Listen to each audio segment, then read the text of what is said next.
Okay, but this story is actually insane. The truth behind why Kristy hates Gypsy is finally out, and it's nothing like what anyone thought. Beneath all the fake smiles, the carefully crafted documentaries, and those so called redemption arcs, there's something much darker simmering under the surface. What looked like a sweet family reconciliation was actually manipulation wrapped in charm. This isn't just a clash of personalities, it is betrayal dressed up as love, and the receipts prove every bit of it. Let's rewind for a second because this story did not even begin on TikTok or in the public eye. It started way before Gypsy Rose became an internet sensation. Back when the cameras were off, when she was still behind bars, and when the world still viewed her as the miracle survivor. At that time, Gypsy was still basking in the sympathy of millions. Everyone saw her as the fragile girl who endured the unimaginable, a victim of Murchison by proxy, who found freedom in the worst possible way.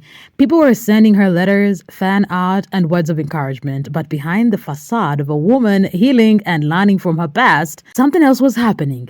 Gypsy wasn't just sitting there reflecting on her choices. She was controlling, influencing, and manipulating even from prison. And the most shocking part, she was allegedly playing matchmaker for her father and his mistress while maintaining a fake, loving relationship with her stepmother, Kristy. Kristy, who at that time believed she and Gypsy were rebuilding trust, had no clue what was happening behind her back.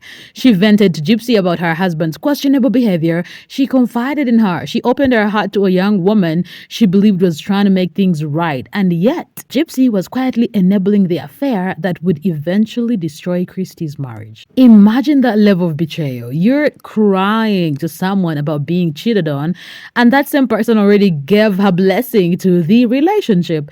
It is cold, calculated, and it tells you everything you need to know about who Gypsy really is when the cameras stop rolling. And the proof, it is all in a trail of emails that no one was ever supposed to see. You guys, let me paint the picture because this is where the story truly starts to feel surreal. The so-called cookie lady wasn't just some random fan writing a short "I hope you're okay" letter. No, she came in with warmth, baked goods, and this whole maternal energy, like she was auditioning for sainthood. She appeared harmless, the kind of person you'd think was just overly kind, the kind of person who'd probably hug you too long but mean well. And at first, everyone, including Gypsy, played along with that. She started sending those long emotional letters to Gypsy in prison, full of compliments, full of empathy, full of that "I see you as my daughter" kind of talk. She said she wanted Gypsy to feel loved, that she wanted to give her something sweet after such a bitter life. Like, she literally baked cookies for the woman the whole world pitied. And you know what? That's the kind of story people eat up. It sounds pure. It sounds forgiving until it's not. Because here's a twist. While she was sending those care packages to Gypsy, she was also sending late night messages to Gypsy's dad, Rod Blanchard.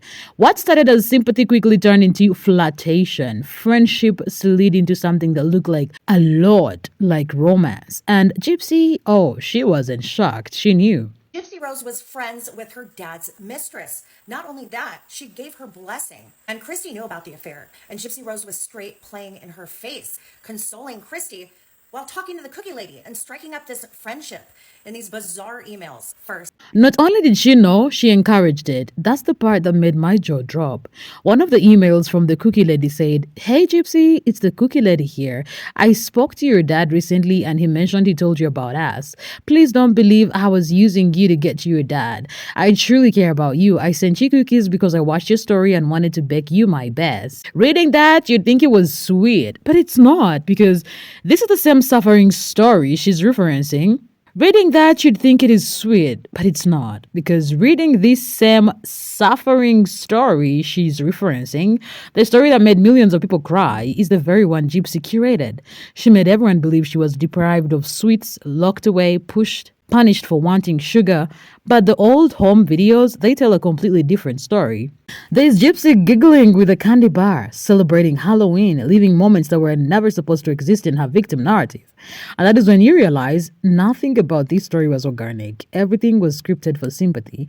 And here's the part that kills me: the manipulation did not stop with the fans or the public, it sipped right into this bizarre dynamic. When the cookie lady sent her a heartfelt apology for crossing boundaries, Gypsy did not react with a shock or even confusion. She did not say, "Wait, this is my dad we're talking about." No.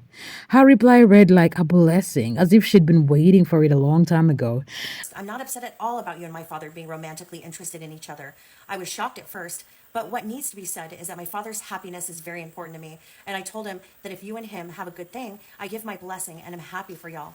Dad and Blank have been married a long time, and I think, in my opinion, he stays out of obligation to the marriage, not because he's oh so happy with her. And I wouldn't be surprised if a divorce was on the horizon. So here we go. Bizarre exposed prison emails, where we get an insight of who GRBA really is. Okay, so this is Rod's mistress, who, by the way, goes by the name The Cookie Lady. Hi, Gypsy. It's the Cookie Lady here. I spoke to your dad recently, and he told you about us. I'm very sorry about that. Please don't believe I was using you to get to your dad. It never even crossed my mind in the beginning. I was and still am genuinely concerned and hoping for the best for you. I've been trying to follow your story, but only so much is available on your updates. Your dad told me about your stepmom, read you my first letter, and you couldn't retrieve my second letter because I included stationery in the envelope. Sorry about that. I'm new to this. I was also told your stepmom threw out my cookies, smiley face. I understand it was due to the thought of them being poisoned. I can kind of understand that, but it still hurt. I sent so many cookies for you to go to town on because I watched an episode of a show about you suffering, and it showed you not being allowed to enjoy sweets. So I wanted to bake you my best cookies. So how are you doing? It must be nice to have access to emails, much more convenient than traditional mail. I understand your dad will be visiting you soon and will be meeting Blank. I think that's wonderful that you found a calm, loving man. From what I've heard, he sounds incredibly sweet. I'm running out of character space, so I should wrap this email up. However, I have to tell you, you are growing to be such a beautiful young woman. Your luscious hair and your bright smile is breathtaking. Last picture I saw of you with your parents, you had long hair with bangs. I think the bangs look gorgeous. You should keep them, but you pull off the long wavy hair too. I hope to hear from you, and please don't be upset with me being romantically involved with your dad. This is where things get even darker, and honestly, this part still blows my mind every time I think about it. Gypsy replied, and the tone of her message cold, calm, and shockingly casual. You know, when someone says something so wild but in such a normal way that you just sit there like, did I read that right? That is exactly what this felt like. First, I'm not upset at all about you and my father being romantically involved. I was shocked at first, but my father's happiness is very important to me, and I give my blessing. You guys, that's it. No hesitation. No, this feels wrong. Just approval. Straightforward approval. Like she was blessing a normal relationship, not an affair that was breaking her stepmother's heart. It almost felt like it was rehearsed, like she'd already justified it in her mind long before typing it out. And then she did not just stop there, she doubled down. She went on to analyze her father's marriage, and honestly, the tone was disturbingly detached. Like she wasn't talking about her own family, but some case study of on dysfunction. Dad and Kristy have been married a long time, but I think he stays out of obligation, not happiness. I wouldn't be surprised if a divorce was on the horizon. Tell me that doesn't sound calculated, because this is the same Gypsy who constantly preaches forgiveness, growth, and being done with drama. Yet, behind closed doors, she was basically cheering on her father's affair. She wasn't just standing by, she was helping it all along. She wasn't just quiet, she was enabling, turning Kristy into the problem while protecting the very people tearing their family apart. And here's what really gets me. Gypsy even took subtle little digs at Kristy, those quiet, under the breath comments meant to sound innocent but loaded with venom. She complained that Kristy kept using her name for attention on TV and interviews, saying she wanted to move on from all that. But like, girl, what? Gypsy's the one still doing interviews, still signing brand deals, still cashing checks off her past. It is his hypocrisy in full color. Then there's this one line that almost felt like a wink to the chaos she was causing. Gypsy ended her email with a casual, almost mocking line, "I sure do love cookies." We don't talk that much anymore, and we're just friends now. You come first in this situation. If you would like me to send cookies, please feel free to say when so your parents can bring them. So something really interesting is on these visits with Gypsy Rose and whoever, they can bring outside food. However, I heard Chillicothe doesn't do this anymore. Okay, this is Gypsy Rose. Hello, Ms. Blank, smiley face. How are you? First, I'm not upset at all about you and my father being romantically interested in each other. I was shocked at first, But what needs to be said is that my father's happiness is very important to me. And I told him that if you and him have a good thing, I give my blessing and I'm happy for y'all. Dad and Blank have been married a long time. And I think, in my opinion, he stays out of obligation to the marriage, not because he's oh so happy with her. And I wouldn't be surprised if a divorce was on the horizon. Blank and I have a bond of our own, though. Nowadays, we are kind of seeing things differently with regards to the media and TV show attention. This is Kristy. Let me read that again. Kristy and I have a bond of our own, though. Nowadays, we are kind of seeing things differently with regards to the media and TV show attention. I've had many conversations about us declining any more TV interviews and TV appearances, but she continues to do them and put my name into the spotlight again and again, and I'm getting very tired of it. I just want to move on and heal from all this pain. Anyway, yes, I heard about the cookies that were thrown away. Sad face. I want to apologize for that. That was very sweet. And I'm sad I couldn't have them because I sure do love cookies. Smiley face. Gypsy wrote. At first, it reads like a harmless thank you, but the context, or it changes everything. She's talking to the woman who literally crossed the line with her dad that I love cookies. That I love cookies suddenly sounds like a smirk, a silent way of saying she's in control of this entire twisted situation. She's playing the sweet, forgiving daughter on the surface while quietly stirring the pot underneath. It is chilling because she knew exactly what she was doing. And then, as if it wasn't enough, she slid in another line that made my jaw drop. I just started a new job doing photography for women in here. I can send you new pictures if you like. I'll need your address. It's the friendliness for me. She's befriending her father's mistress like it's no big deal behind her stepmother's back. Just typing, that makes me shake my head. It's like a betrayal had become second nature to her, something she could wrap in charm and call compassion. Imagine Kristy finding out about this. Imagine realizing your stepdaughter wasn't just aware of your husband's affair, but she was chatting with a mistress, exchanging photos, keeping in touch. That's not painful, that is humiliating. And suddenly, every fake smile, every family photo op, every joint interview between Kristy and Gypsy starts to make sense. No wonder things have never been the same.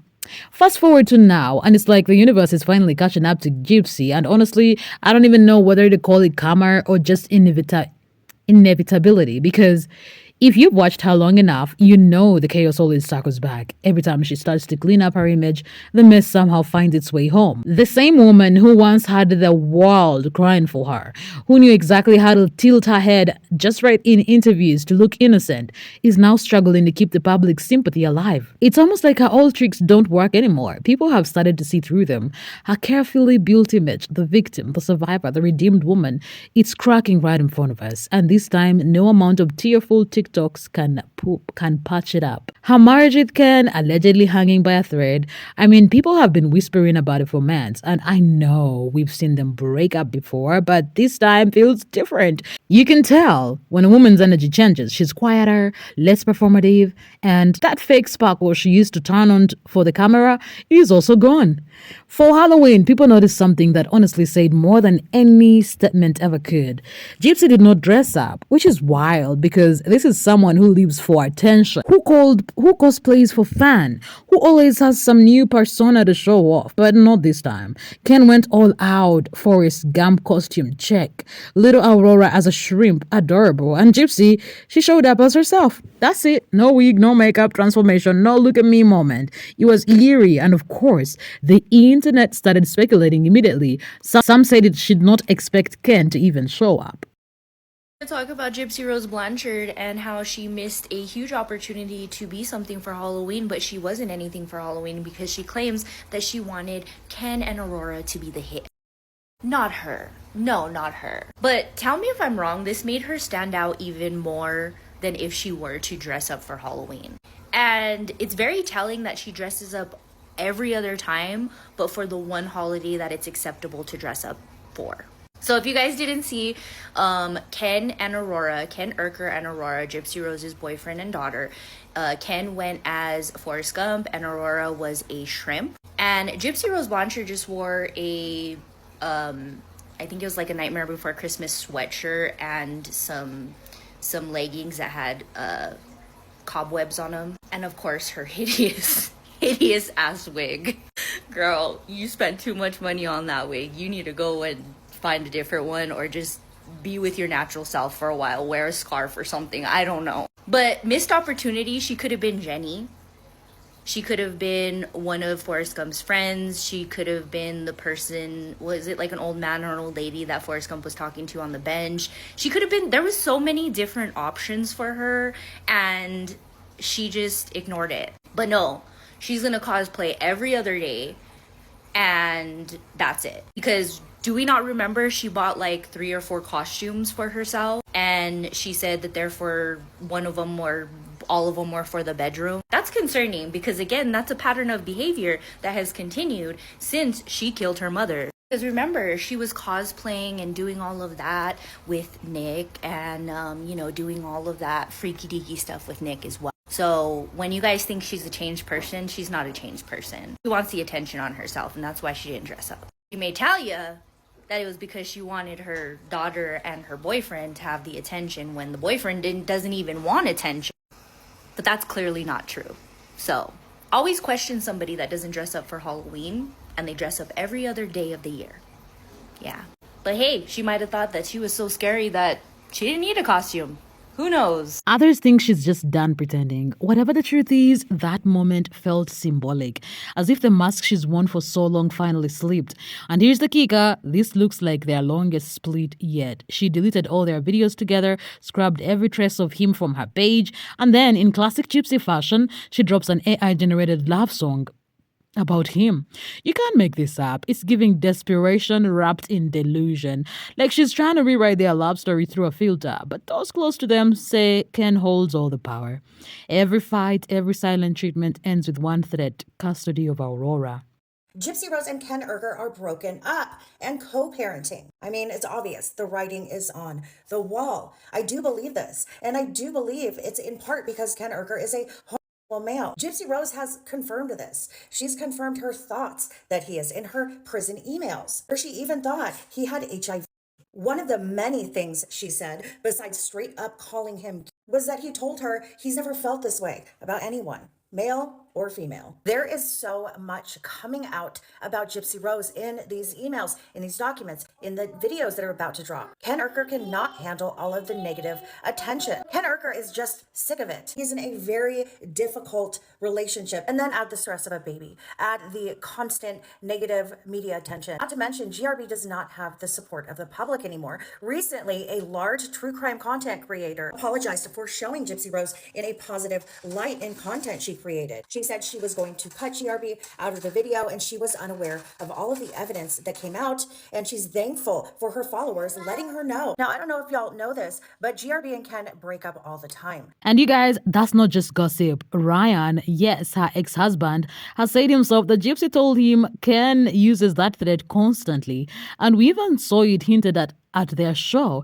Remember that tense scene where Ken warned her that if she ever brought Aurora to see Ryan, he would take the baby away? That wasn't just for TV. That's a real life manipulation. Emotional warfare disguised as fatherly concern, and Gypsy knows it. She's trapped in a cycle she cannot win because of her past. In a courtroom, who do you think they'll believe? The man with no record or the woman whose entire name is tied to a murder? It is heartbreaking in a way, but it's also the bed she made. So she stays, she smiles for photos, she posts soft captions about motherhood and love, she plays the part because she knows one wrong move, one emotional outburst could cost her the only thing she truly cares about now, and that is Aurora. And as much as I want to feel bad, there's this lingering question. Does Gypsy finally understand consequences, or is she just scared of losing control? And to make it even messier, because it always gets messier, Gypsy herself once hinted that Ken may be gay. And nobody knows if that's true or if it was something she said in the middle of a fight to hurt him.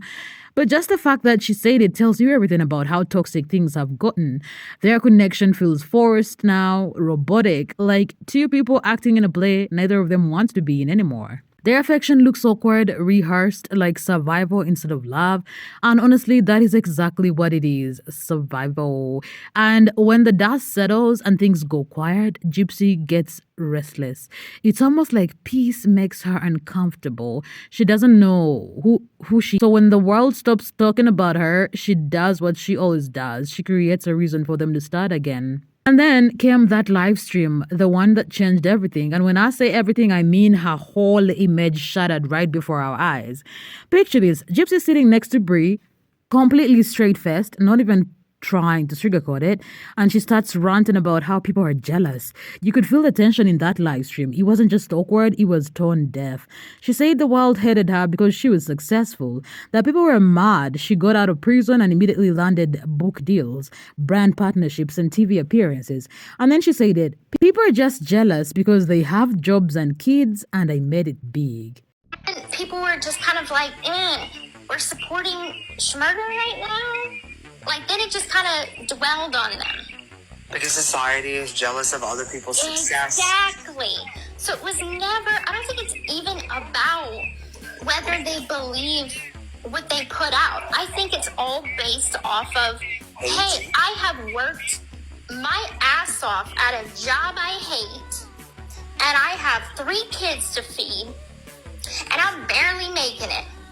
But this little bitch gets out and has everything handed to her for Schmurder.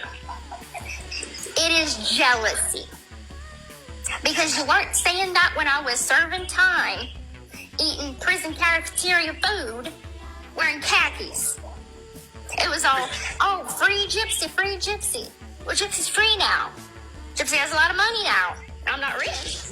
Do you realize what that cost you having that money? It cost you money to not even being here. It cost you at one point to. It cost you to want to not even be here at one point. So what it like sometimes y'all having money comes with a price. It comes with a price, and I bet you would trade it. Oh, I would. You know, You could literally hear the air leave the room. I remember watching and thinking, did she really just say that out loud? Like, girl, read the room. The internet froze. The chat went wild. People were stunned, not just because of what she said, but because she said it with zero self-awareness. It wasn't confidence, it was pure delusion dressed up as defiance. I mean, let's be real. No one's jealous, Gypsy. People are disappointed. Deeply. The same people who wrote her letters in prison, who believed in her, who saw her as this phoenix rising from the ashes, they are realizing she's the same person, just in new clothes. The same woman still manipulating narratives, still twisting sympathy into spotlight. And that is what hurts the most, because this isn't the first time she's done it. She's been rewriting her story for years. Every time someone holds her accountable, she reframes it to protect her ego. Criticism, she calls it jealousy. Concern, she turns it into hate. Accountability, suddenly it's bullying. It's the same cycle every time. The victim up, the victim act, the blame shifting, the tears on cue, and people are tired. And you know what's really sad? She doesn't even see it. She sits there surrounded by yes men, thinking the backlash is envy, not truth. It's like she's built a mirror maze where every reflection tells her she's right. She's insulated herself from reality, and honestly, that's dangerous, because how do you grow if you refuse to admit you're the problem? I remember thinking while watching that live, this could have been her moment to be humble, to show growth, to acknowledge how complicated her story really is. But instead, she turned it into another pity party. She can't stand not being adored. It's almost like she feeds off controversy now. People wanted to believe in her. They wanted that redemption arc. They wanted to see the girl who suffered find peace. They wanted to see the girl who suffered find peace, maybe even inspire others. But Gypsy keeps showing us that healing isn't about rewriting your trauma for likes. It's about actually learning from it, and she hasn't done that. Not even close. Instead, she's still chasing validation like it's oxygen, still clinging to control, still rewriting the narrative so she's always the victim, never the villain. And every time she does, more people quietly step away. You can feel the shift in the comments. Less sympathy, more skepticism. It's like watching the curtain fall on someone who doesn't realize the show is over. When your fame is built on tragedy, humility should come naturally. But Gypsy, she treats her story like currency, something to sell, not something to grow from. And that is why she keeps losing people's respect, because at this point, the audience isn't fooled. They're just exhausted. So now we're left with one question. How long can she keep this going? How long before everyone finally sees through the performance?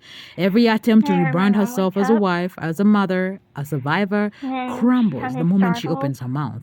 Because no amount of PR can mask the truth forever. You can't build redemption on deception. I don't even know how to feel about her anymore. Every new revelation feels darker, more unsettling, and more calculated. Maybe that's why people can't stop watching. It's like seeing someone rewrite their downfall in real time. What do you guys think? Because this story, it is wild, it is sad, it is messy, and it's definitely not the redemption arc Gypsy thought she was getting. And honestly, I don't think it ever will be.